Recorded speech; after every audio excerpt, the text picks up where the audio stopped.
mu kashe kuma mun shirya mu mutu. Duk mai taba annabi to ya sani gangar ajali ya buga. Mun shirya mu kashe kuma mun shirya mu mutu. Duk mai taba annabi to ya sani gangar ajali ya buga. Ku fada musu mun shirya mu kashe sannan kuma mun shirya mu mutu. Duk mai taba annabi to ya sani gangar ajali ya buga. Ba za ki zamba idan ta kama amma za na taba. Domin komai tilas ɗin za ka yi sai ka samu gaba. Tunda na ga lawan kai dai darajar manzo ka fi so ka taba. To ga fili ga mai doki nan dan Allah mu buga.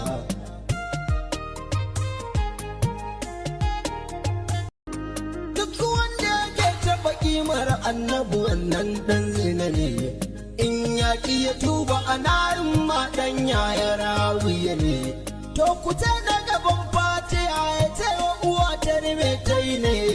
Da alama kanta ya aure ta bude kowa ya buga. Mun shirya mu kashe kuma mun shirya mu mutu. Duk mai taba annabi to ya sani gangar ajali ya buga.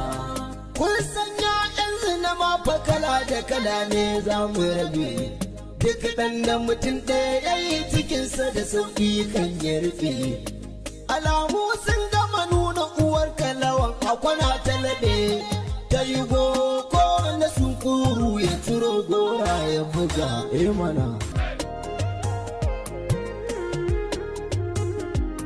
Babanka saboda ƙazanta an ce bai rabar jama'a.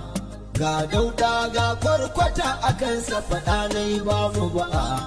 Shi ya kawo bakar musifa don ya haifi bakar zuri'a. Wallahi abun samar da lawan da bakar nuɗufa ya ɗiga. Duk mai taba annabi to ya sani gangar ajali ya buga.